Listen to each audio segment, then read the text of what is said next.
me Atta. Me come use from 2022. No. So what is it? Me coming closer to how government system works. Those say appointing me say me a government official, they are committed taxpayers' money. It's easy to steal. But I tell you, say, so far a buying Ghana a buying sika 1 cedi. 10 years, 20 years, 50 years, 100 years. Just a buying kase one share chira kwan. So kaso be hwe chira kwan kwa dia obehu. Eju ko fire den.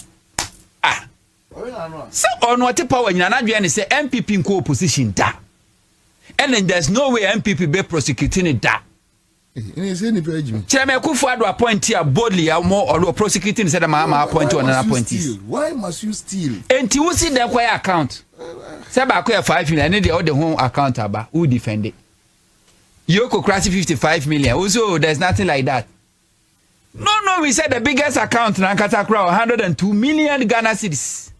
And no they also me can want some bank statement mo bi an can want some enne sebiu enframabo ama kokwa asense wadeja ne da hoyi na unse omu na bloggers adawrement no nipa ni ram no PC panel the camera sini so into over so you observant na smarter wo hwe nipa ni dimi na odp ni body language do si kasa na hwe bibia e be kire wo de course e be ma fair idea wa transfer during the court process na minhu miracle Aboagye no pie no at a point na so on far right near directors of our left utimi so hu ba bi offer me hwe ne body language no mitimi se ne amasesa unse na no ayoko che no kobae no oba so ono yoko for approaching bibia e buy anything 55 million the yoko for ne kan asem was say 5 million or so in a deputy attorney general be ka che ne say se bre no so na se charge wa near do charge ni nyina present before court. You understand why I charge you on 55 million. Only for us to receive this note from a asaya wa 7 pen. Say, omukoya audit no kra no. 2 account there. Na on person wasem kra bebanto yi free mu. Ene na ba be dedi. And to be share Miracle Aboagye a brand new free court complex wo pie no you could see say eniama sesa wona adwene mu. Me somebody like me Wontumi or call jail and yet this year Wontumi adwene mu no call jail since last year. Now no Wontumi di ni birthday. Na ni birthday no obi a wote podium no so a wo share white o di asa na obi kura be gina nche wo hwe Wontumi and the body need there asa but now adwene was far gone. Enti Miracle Aboagye has a matter to portray. And so was so was po. Now say NDC government better because o kasado do. Enchame kra me nanta frimu na be odai. O power. Ye the government apparatus nyina ma wo Bawumia campaign ye de share wonsa. Sammy Gyamfi movement of truth. O so aba be ye bi. But Sammy Gyamfi Kano press conference no organize kra no. You couldn't communicate your power, your party to sustain power. When the party are co-opposition. And indeed, Usha Bawumia vote to cry wo nyaye. Previous election, muko any this year cry na the vote to cry are dropping internally. Bawumia popularity in the MPP. Asante Bediatuo AG, there's a communicating and there's nothing you are communicating to enhance the image of MPP, not to talk about Bawumia, not to talk about MPP. Only some opposition. Miracle Aboagye imposti bibia on Facebook. Say 500 comments. 400 ya TV. Sometimes we come block a comment. We are not a comment say and we are never wired in Ghana. Look at this. Miss a bro we are to the extent so muko a Cote d'Ivoire and a cockre bro de buy no me feed on Nigeria kwa bro bosia. And a bro na buso am feed ayefo. Ama akokore na mo ayefo. Wo say aduane boarding. And when Sammy will Kwaku post on the page say petrol some filling station air ton later no diesel later 16 Ghana cedis. No abe post say Ghana for where and what air but Obi a watimi a survive 23 Ghana cedis per liter. And now also 16 Ghana cedis per liter. Complete. Enti miracles Aboagye will lose to focus. Na me say, wana nwene da. Say nyama hudo bi a waye de asie no. Ebepie. Na no oba out and confidence. Me yoko cry approach me yoko from me na me cooperate and away. But want to only me aye me problem kakra. Maybe me jumantem. I started working at the age of Gyamfi 20 years with multimedia. Then despite me did 22 years I was working with despite. So and I inform me this. I buy more juma. Adentina I buy sikano. Upese uyebi. Upese ufebi. I mean kati mitro. What? Ove. Yes, Obiamu Juma, even on there. And then now, because me market to everything me to say. Over. Event me at me come use it from 2022. No. So what is it? Me coming closer to how government system works. Those say appointing me say me a government official, they are committed taxpayers' money. It's easy to steal. But I tell you, say. So far, a buying Ghana sika 1 cedi. 10 years, 20 years, 50 years, 100 years. Just a buying kase one share chira kwan. So kaso be hwe chira kwan kwan dia obe Eju ko fire den. Ah. So on what power nyina na dwe ne say MPP nko opposition da. And then there's no way MPP be prosecuting it da. Chairman Akufo Addo appoint here boldly more or prosecuting said Mahama appoint to another appointee. Why must you steal? And you see the choir account. Say ba choir 5 million and the home account aba who defend it. Yoko crash 55 million. Also there's nothing like that. No, we said the biggest account na Katakra 102 million Ghana cedis. And no the also me can want some bank statement mo bi can want some enne save you and framabo ama kokwa sense wadeja ne da hoyi mesi anu ami hu miracles Aboagye or free court complex when am say ensakra bia badi ni paduam Geoffrey Kweku Annan no kre baako na me de are you a Vanda okay, because Vanda as for say the truth stands Obaka as for the say truth and courage the truth stands like what mention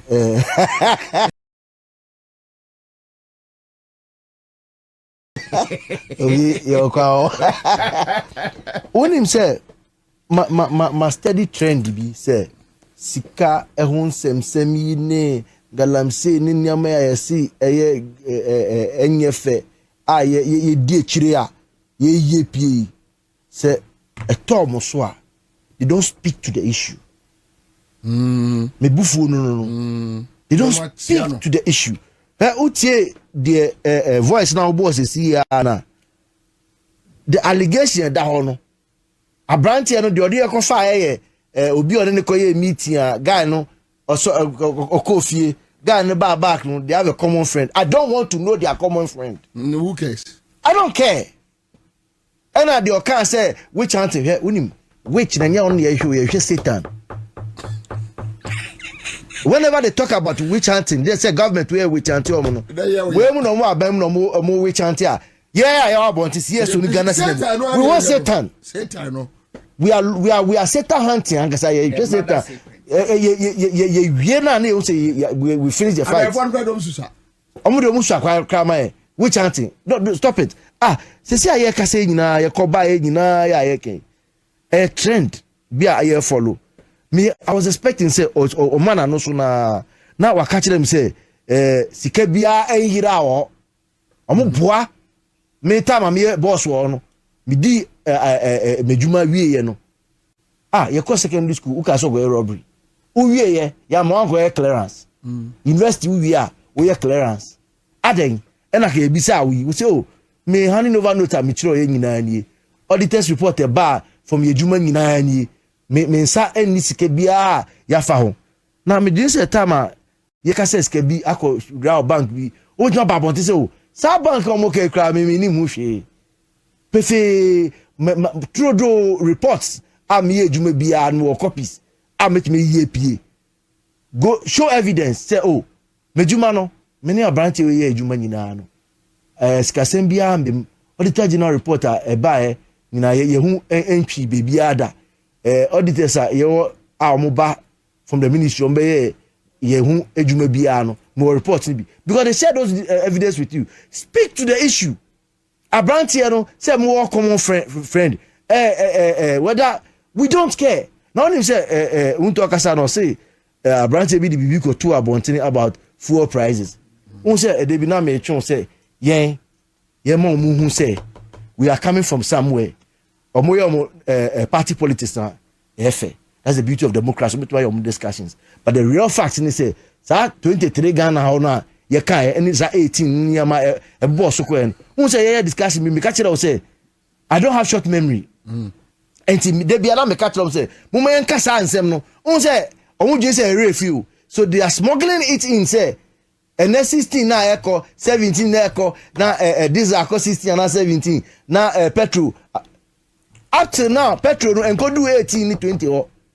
So who dare comes before me ebeka kire me say petrol ni am swing if like we that discussion continues miracles Aboagye who say my 84-year-old mother eton plastic product e onungwa 84 years ne taxika e show no ne papa with all due respect me mama taxika e show ne papa ko school ama be show ono ne nana come and answer to the thing. Stop telling us about Abranche now when no common friend. All right. Whether muni Satan and a co meeting and fire. We are not witch hunting. We are good. We are looking for Satan himself. Thank you. I am Mami 2 minutes. Me cry the may 30 seconds. You see, the point is that for me, I've listened to Miracle Side. I've listened to Yoko. I'm sure Yoko for statement that and I'm acting from IMCC for them. It is still early days yet, but I think that Miracles is talking too much. Nah, be only lawyers for your day because we don't want to hear a situation now. We be catcher say, ne lawyer na went to me and cross examination ye into the dinner day.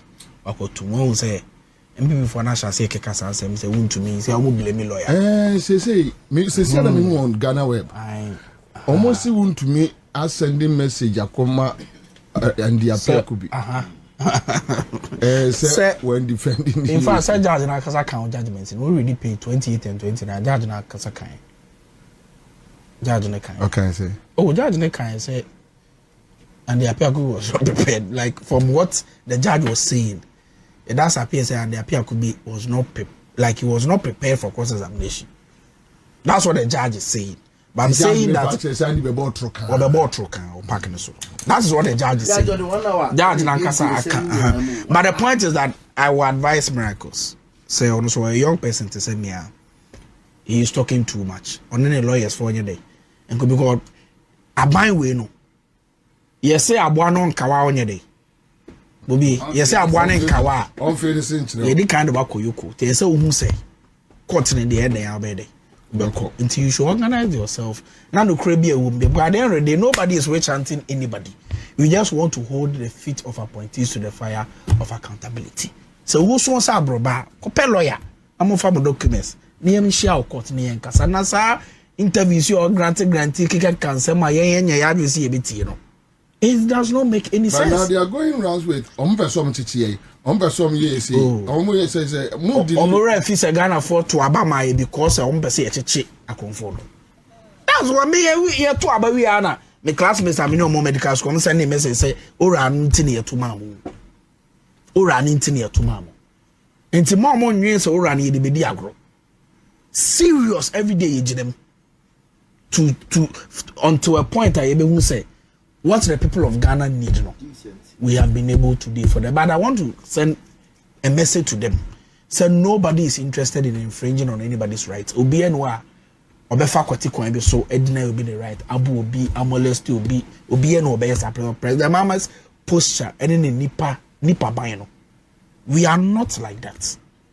And we can assure them of that. But when the time comes for them to come to court, for them to help investigating bodies cooperate and make sure say the right things are done, they should do it. They shouldn't complain. saa ya omako soaso nipa begu yoko na ema omo komba bi ntimi nkono a stone age politics etwam bajimi bre no ana na yes ade na nye ne mrem etwam odiase. So that's the little I can say on this issue. Me someone sana mo bekono fo no adwuma no sa tax force military tax force on demolition how far mo ya adwuma pa no akra me hu videos ana which ends which the particular place and no dey me sabai so sites I mean here now videos I think that after Westlands or no Hacho all side I saw a military leader of the team, engaging with people, and for me, not me the power say, otchere they were going to take those actions. No, yes, you have the law on your side, but once you engage the person, no otchere say, DNT aye we ni we there ibebu. Who's a green need this on this no or otchere, and now so do a fast of a fair fee. We are also no green. On the corner white be a so ya na no, but as the word I say they will engage you no say because almost say a dino illegal structures no we are over 1,000 right 1,000 yes be tens of thousands 10,000 plus o ma sha say enti me dey me hwe ba say yes so ye di chiri say you can say got and the obetim no TV I say we have to get it to the transit point. I like the approach of Majumamoye. On say Majumama Transia me say one ye gates in Machoku. And on Nante on Crofo assisi dan EDC waterways. And on Crofo be masha that block a year in Suno. Said the young one say government target will be done. Tomasha so model say two gates no. And this year this we do hono na say oda si kwamwa. Say you the bechere say was ubu. MC na oba no baja. Now also the constituency or no more year some breakings be na course videos be trendy. But the truth is offer said we are Ghanaians are naturally born bad. Share steady sometimes so drive import a driver for be buying attitude Ghana for attitude. Some human beings are worse than animals. The here say Ghana ni enye sika kakra bi. Na wako community bi say we see dying. Na ohe community no na bia ni nsem ye ka otimi de opebia otimi de fence or two baby a otua digging fee otimi kire baby a opese nsuo fa otimi divert nsuo kwan de fa baby a no okọ obi anka ho asem afesu so I think says about time Ghana for yen learning oko various communities are teaching new side obi atimi asini da no and fence or kama otumutars fe nanim ho no gata crowd be dan mo kra onye o twen assembly no yes we ni ho kwan say we do pe be ya kwan no without the assembly's permission but bibia no esimu kwan say as a community no metima ka mo ho aboma leadership na makwa assembly na be supervise na mo mu drainage but I think on that side though then you rather would have to advise assembly no say as omo issue permit no as part of a requirement omo fan kan say esenipa ne be pese ono ne pese obeye sa gota ne dia omo man to me bi na omo sa man amwa bi even if they are backholders no ba betu ama no so discuss kakra ba she na municipal engineer no etime supervise work na esa say ye ko ye jam omo a we for another time another day make us say ye wura Wontumi so aba bedru ye high court na high court no mo ba kai a Exim Bank busia bi okodie ye ho asem be ye deja no e ko si say nam ne lawyer for so catch the court no say obetua sa eka no obetua na kakanti court no ma kwan say ene oni attorney general prosecution no enkotena se no mo nhwe ehihye wo ho ene kwan obefa so na wodi atua eno na akopie ne ntia yakte ne se wo mo antimi ansi ginaye na enei ena eso mo beka kire court no se ampa yaye ne sei chama Wontumi ese obetua ne se kopum se befa na yeso attorney general for yakte ase na no me ne lawyer and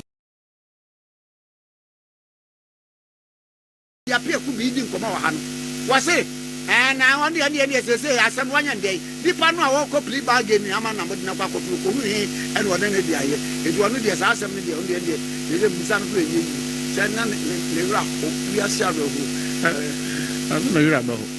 You don't know what they want to make a friend and I know Koji. I was so awkward. No, want to be friend. Want to be friend, no, Occasion said, yes, you me better to win. You do me too much. Aquapil. I need to know. So, but of course, if you don't have a legal representation, if a case, I don't be free prison. See, baby, I want to me when you're Johnny or jail. If he has to go to court, the court will summon the prison officers to bring him to jail. I don't quite easy. Without a legal representation, you may or you may not have legal representation. It's your right. If you don't choose to enforce it, if you choose not to enforce it, it's your own issue. No, me prison officers in the already in command. Was it you need preference? Be said, would you always would you why lawyer that would you why account? And no thing I say they should stop this visitation of Wontumi. They should stop it. And near rally ground, they should let the man be there and reflect. They should stop it. So what for is loved by many. Kwame may say MPP for now one more kohono. They are just going to see him and come and laugh. They are very happy. I can say, but could be all kind of dangerous upon me and meaning. So very attractive say, oh dear, I want to hear Kwaku Annan will be the baby command. Oh, there be incarnate bonus. I mean, if it's offense ethics, I mean, I can apologize and withdraw. But I'm just saying, sir, I don't trust the MPP people. And yeah, idea omunye bida. Hey, only MPP ni and no one way. Oh, me anyway. What's it? And now they have a record of poisoning themselves. They even have a record of getting to party conflicts. MPP is possible of, they are capable of doing everything. And now they can. Yeah. Nani answer you am call primary then Nancy.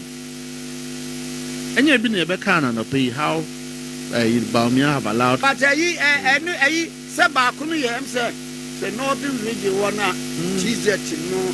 And the guy in the crab cancer, charming, yeah. And you say, the papa could be an abiqua on your party. But a Nusra Mijina who come as them say. Nipabakawa on Kawan in the central.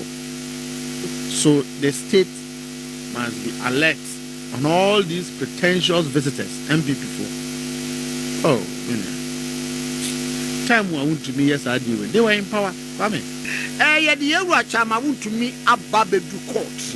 Na MPP for be to say Honorable Kojo Kyeremanteng wo they were Sammy Honorable Sammy Oku wo Richard Anyagba e wo and other MPP benefon bebre na ba ko ewo mu is a lead counsel for Yewura Chama Wontumi Yewura and the Apia Kubi Wontumi am piem e wo as in bank case na ye do Wontumi aba court no sanity. Let me tell you, Kwame, let me assure Bawumia and his party that after Kran ye be she aban mu kutupa obi a wa US ka bia ye obetwem. If he has to be arrested, he will be arrested. And a program won't to court. Number 2, obi bia obeka nkwasa asem bia etiamra. The person will be arrested. Womo pa womo ba Kwame. Womo ayi Debbie MP for Beban. Woman Kobu Sawam no Munya Ketwanka home. And also woman tip prison from my politician, NDC for Kwan.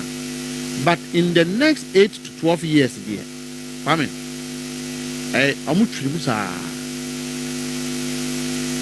Provided that there's evidence exactly enough to incriminate them exactly and then secure conviction. Exactly. So look, they have run away from Wontumi's judgment.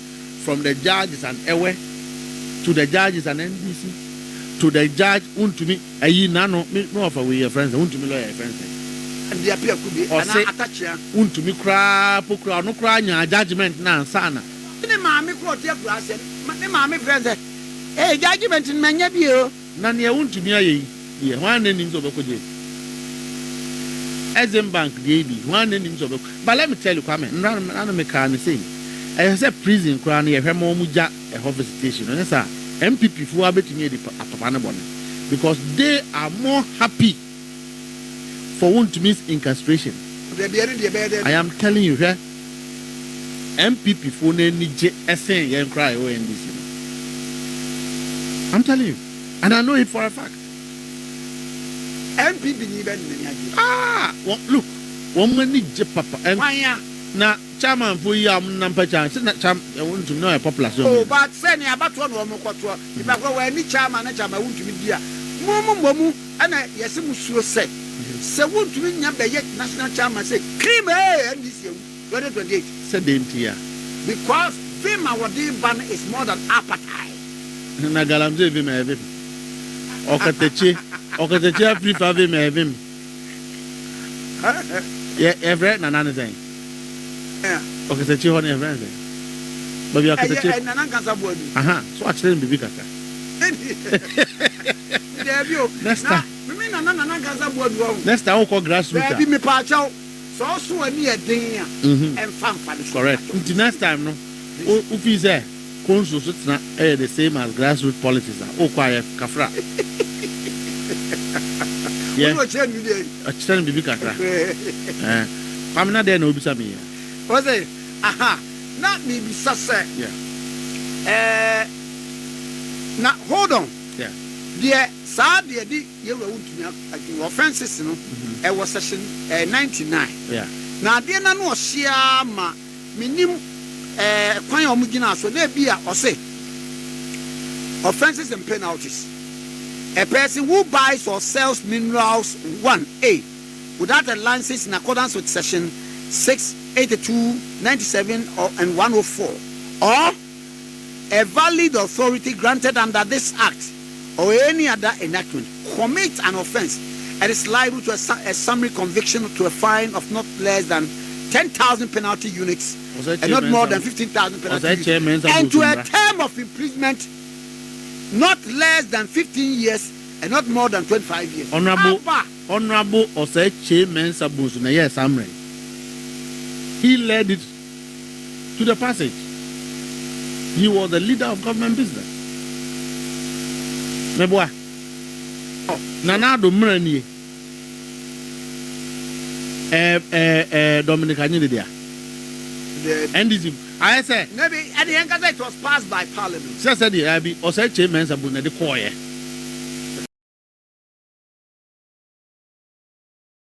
And then you if me kind of honorable Osei Chairman Sabus. Some re you na pass here. I said tribuna here omu kauku. Unya kromfo abesi den no so tribuna. Kwame unim say unya kromfo when we are man ade when nye boni a. Why are you against the tribuna? Kwame me Wontumi kra na edi na yes Supreme Court justice. I don't have a problem because the law is the law. Me nkobo kro no anya bi ache me. Uche me kwan morning so a no so de. Ye wo ba biado befa. But if you are not a thief, why are you against a tribunal? Sir Petro ni ubotomu ada na usroja. Kwame the MPP, I'm getting shocked. I'm getting surprised. I mean, we know how political parties behave in opposition. But this one, me who be that? Just say, and twice mukra. And crop for woman deep on in ray. Just say, we are 10% crown almost. One make a work. Obiako jail, nipa baako jail into. Your call parliament and I'm black. I mean, what is this? What a shameful political tradition. Prisoner. What is the issue? He's economic prisoner, 20 years. He would go. If it happens to me, I don't conduct myself well, and the time comes, I should go. Okay. Oh,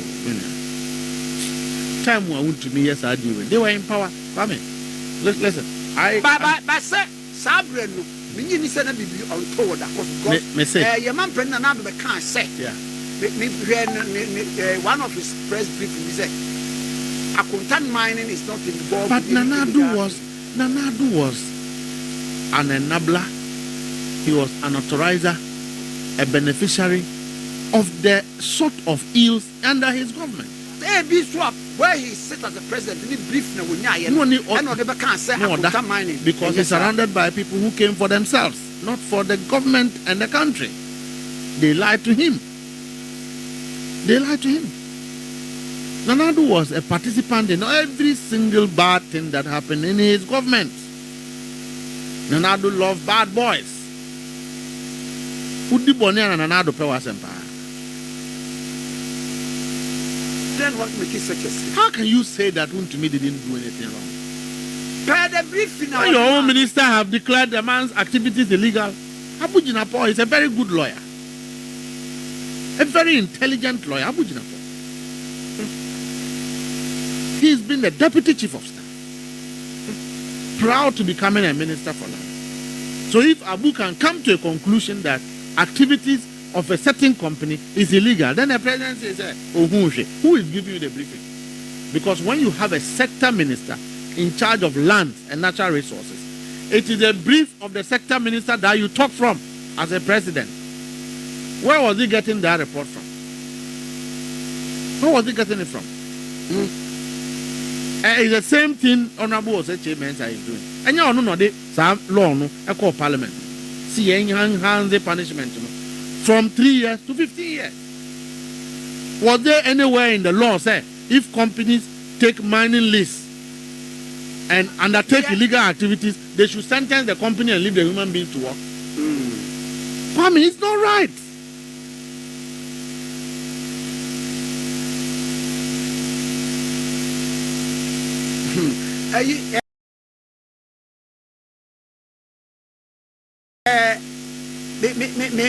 Menya ayibi obi sende ma biebi na me anso nkɔhwɛ ekoye ho ayi research na wɔse die na ekuta ɔno no na ɔde ɛyɛ no ha bajo die ayi for minerals commission ɛde ma cha ma Wontumi Akontan mining project a notice of grant of mining lease was no mining license Ntina Honorable Otchere mentioned who granted in the interview and a poem.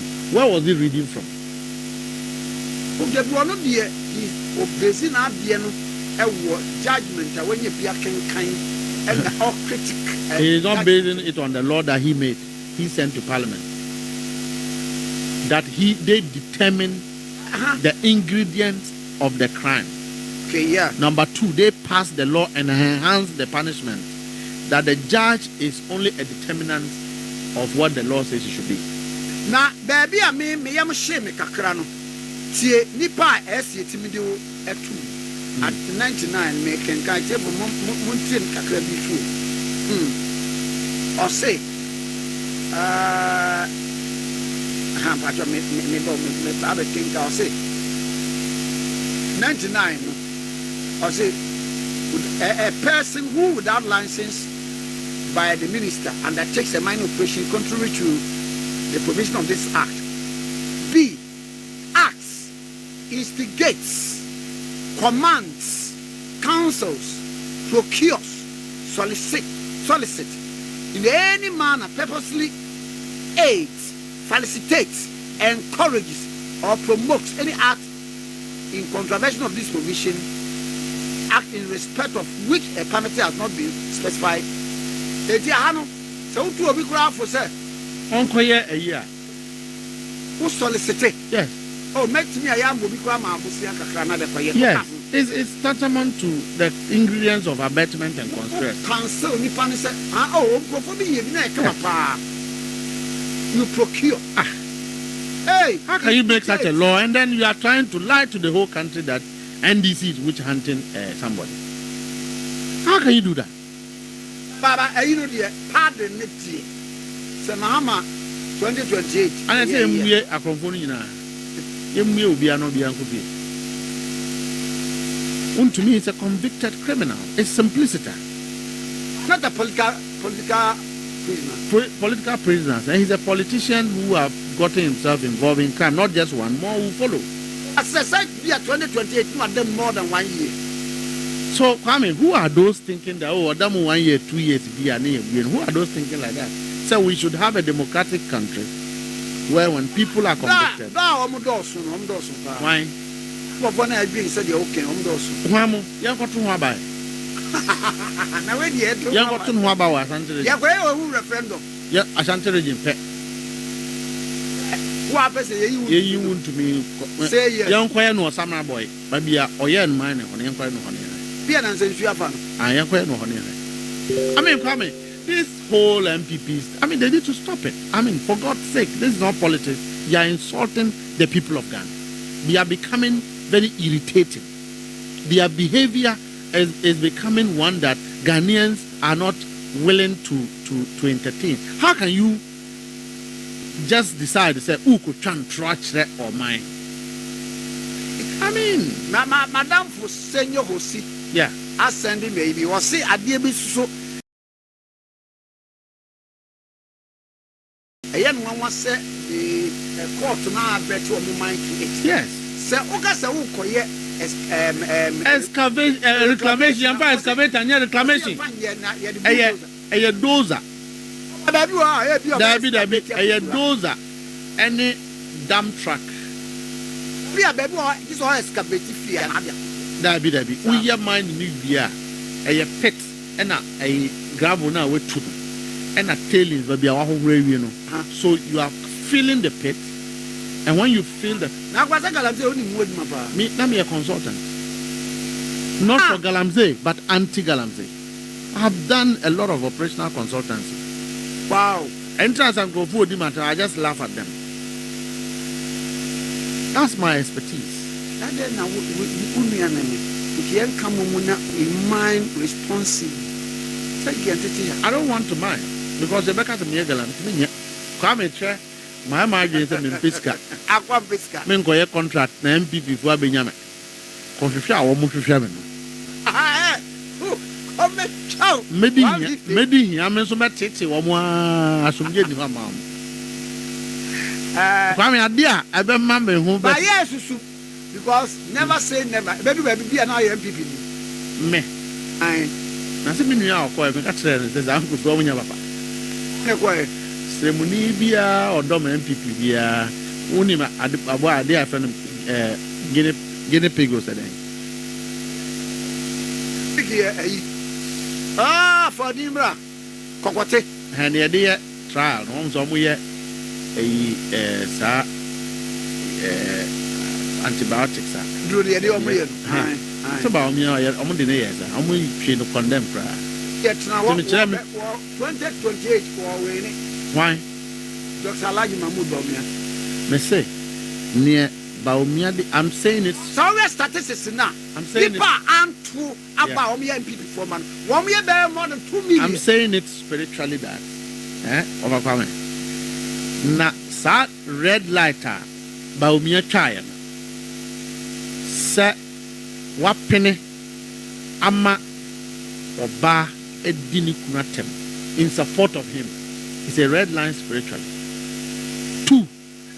Oh, yeah, prophet. Yes, I'm saying it. 2. Say, yeah, government form. A boy, Kwame. Next 2027, MPP for presidential candidate. I'm catching. A car to hold. I'm catching. 2027. Yes. MPP for presidential candidate. Because. And yes, will be wood, I be one BNC. They will change the presidential candidate. How much to a very presidential candidate? They will. Na so man who cry. No ambassador. Oh, Bawumia. Sabi obet me akura kura me na yi. Obia on to me who from what is right to what is wrong. I've thought here and deputy governor of the Bank of Ghana. And no fa when person me go to a national chairman kan. But I'm saying that a man who sat down, exploit weaknesses of people to his political ambition, right? And I've quoted to you Kennedy Agyapong, for example. You want to malign the individual, you want to get him suspended. Now you are saying that they should not be. They should pardon everybody that insult. But you just disqualify somebody for insulting. Kwame.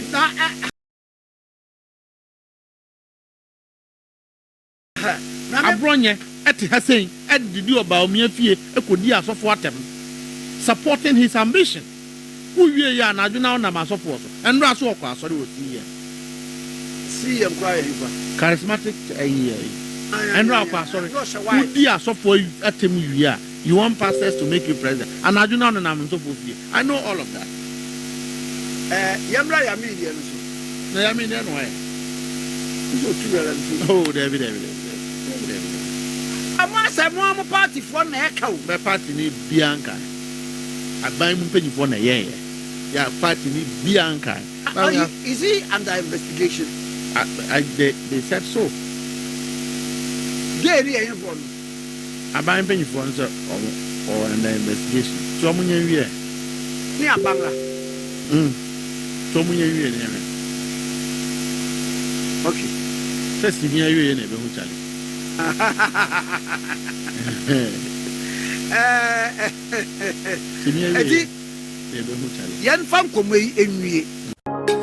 Thanks for watching. Like and share the video. You can also drop your comment. Please don't forget to subscribe. Click on the bell to turn on the notification.